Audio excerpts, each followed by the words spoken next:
Whether you consider yourself a player, a collector, investor, or maybe a little bit of a lot of things, if you are buying a new set for TCG, the most important thing to understand as a consumer of the product is the new set release trend in singles price graph that I'm going to show you now. And this does not constitute as any investment advice here. This is a very well-known trend in the TCG industry that tends to play out the same way multiple times over. It varies from set to set, but it usually follows the same concept, and I really want to discuss it here because I know everyone's excited for the new set Dynasty. and boy, man, it's got some really crazy things. Like, I love the Emperors. and it's also got Dragons. and it's just going to be a great set. But overall, as consumers, we want to make the most educated and well-informed buying experiences to fully grasp the set and really get the cards that we need in with the buying power that we have. And that's what I intend to show you here today. Now, this graph, totally made up. I totally made it out of my head. This is not your normal supply and demand type graph. This is a line graph, and we've got demand in red, which is, it really illustrates how excited and how much money is out there in the current market trying to buy the single cards, not like people singles, like singles as in, these singles right here. So it's the amount of money and dollars out there trying to get new cards.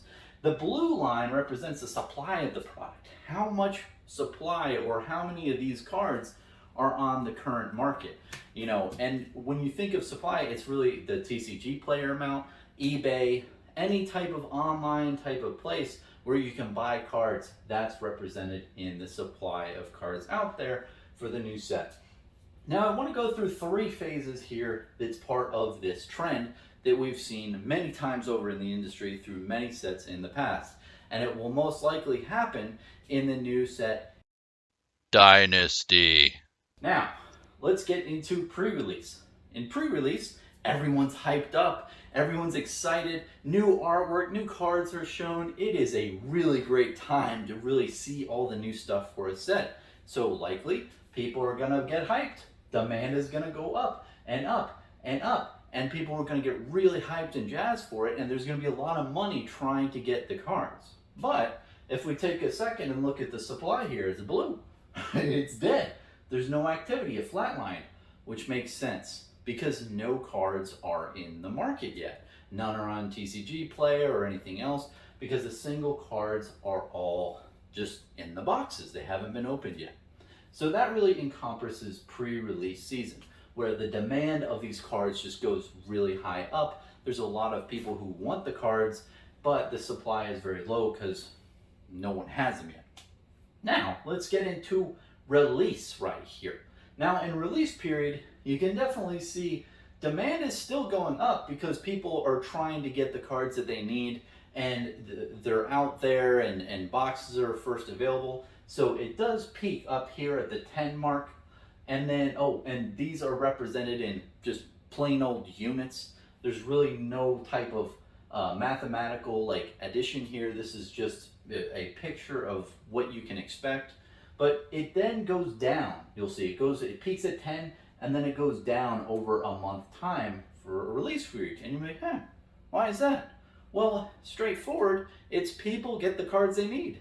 People open them from boxes, people buy them online, and they complete their sets, or they complete their play sets as players, so they have all the playable cards, or investors do the same. So demand decreases as more people just buy the cards they need. Also, near the 1 month period, there's not as much newness. There's not as much like marketing out there. Things have died down on the marketing side. So people are also like looking at other TCGs that have new sets coming out and looking at other areas. So demand overall wanes. Now, supply just shoots up like a rocket ship. And that makes sense because at this 0 point during release week, that is when the cards are released out to the wild and the first time. So people are constantly cracking boxes, opening up, and like getting cards and putting them onto the market. And it takes a little bit maybe 1 or 2 weeks for people to actually start throwing cards up onto the market. But once they do, man, that supply on the open market just skyrockets up, right? So release week, summarize, demand peaks and then it wanes off, and then supply just shoots up like a rocket ship, okay?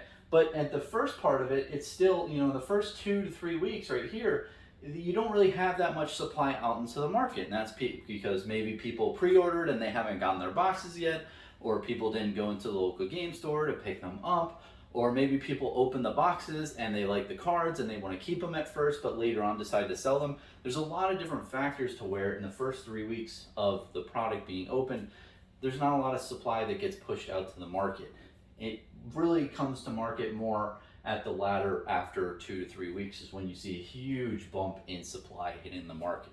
Now, cool off is the last stage in the new set release trend for single prices graph that I have here. And in the cool off, it is what you expect. Demand wanes even more as more people collect their cards, either make whole play sets as a player. They got one of each playing card, so they're able to have all the game pieces they need, or investors have all their stakes, or collectors collected the whole set that they need. People have completed the amount of cards that they needed. So demand wanes even further in this cool off period. Also, supply also does wane as well, because you don't have as many people just constantly opening boxes and throwing the cards onto the market. If you're, stores that do mass box openings, you probably have gotten off like a little bit before the cool off and you're focused on something else by now. If you're, people like, me and you probably are focused on other sets or other types of things in this time period. There's a cool off between demand and also supply.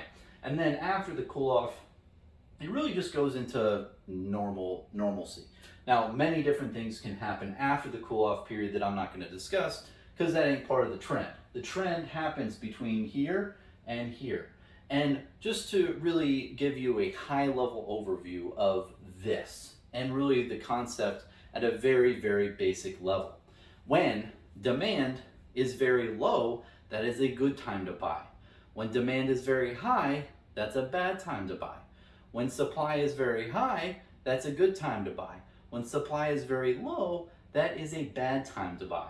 And I put these digits over here to really illustrate that. So I put it from 1 to 10 for demand, and then if you look at supply, it's really flipped. So 10 is on the bottom, and then 9, 8, 7, and so on and so forth. So it's flipped. So when you look at two examples that I have here, right?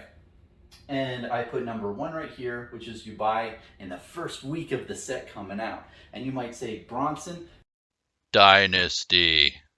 looks amazing. I really want to buy it and crack the packs and get all the stuff I need. So that's the number 1 example here.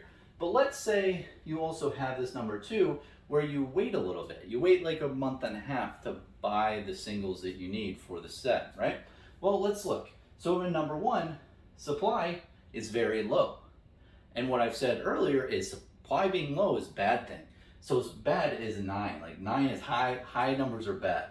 Then you have your demand at a 10 if you buy it the first week, which is also very bad, just pure economically, just from that sense. And then if you look at number 2, example number 2 here, you got all in all demand over here at a 4 and supply at a 4. It's really gone down both. So when supply is high, right, which you see right here, demand is high in example number 2, that is a good thing. When supply is high, it's good to buy like during that. And then when demand is lower here in example number 2, it's a good thing.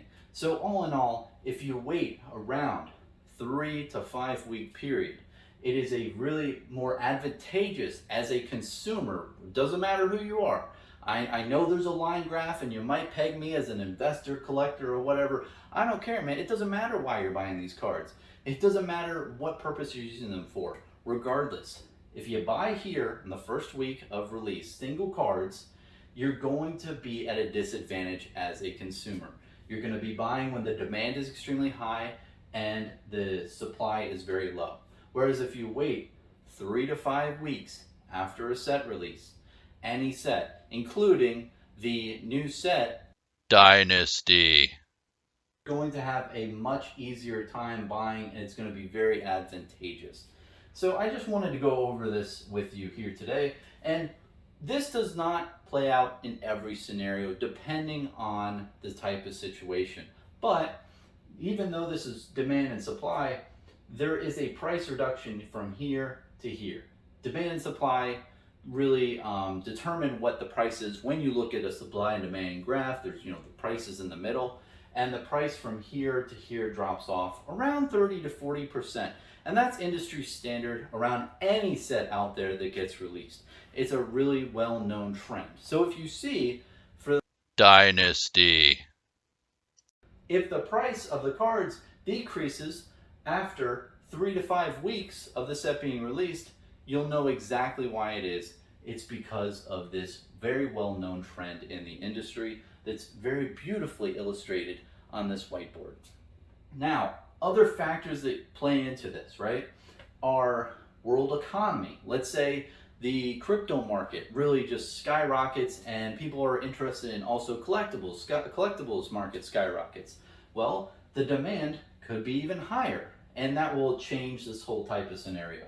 You also have the print run totals. If the print run totals are low, the supply right here is going to wane here, and it's not going to be as high in this graph. It might take a longer period of time from 3 to 5 weeks. It might take 6 months or it might take 6 weeks to 8 weeks. You have no idea if the print runs are very low. If the print runs are very high, it could even skew this even more where this line goes all the way up, and it takes an even shorter amount of time for the prices to reduce.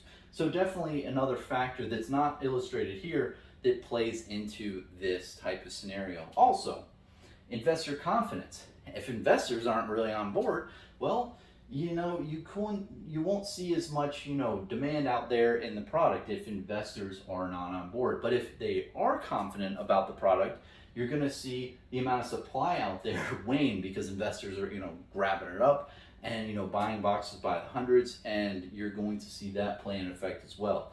Big time investors have a huge market share for the amount of products that's out there, and it does have a huge effect since some buy hundreds of boxes and store them in warehouses or in their guest bedrooms. So definitely a very important topic to realize. Another thing is strength of the product, and this really goes hand in hand with investor confidence in a normal sense. It's really how cool are the cards, how good are the game pieces, and really if you look at the new set Dynasty. it is really awesome, man. It is fire. It is a great set, and I think people are going to really enjoy it compared to other previous sets that might not have been as strong. And that's always a great thing to analyze because sometimes, the new set that comes out isn't as strong as previous sets and people aren't as hyped about it, and that will affect your demand. Now, the last thing to really note is market manipulation. Well, you've got a lot of these investors, and if they get so confident and if their confidence is so high, you could also have market manipulation in effect here. Also, stores can do shady shit. You have also all these other type of players out there with distro and other methods where there is a gray market of market manipulation which restricts the supply. It's very important to note. I would be amiss if I didn't say it, but it's really hard to go really into detail, and that's another video, but just wanted to list it as another factor that plays into effect on this in some cases. But like I said, overall, this is just basic economics of supply and demand, which determines price. Consider purchasing Flesh and Blood singles from the Haven Game Store, link down below. Bronson ! Promo code gets you 10% off singles. Thank you.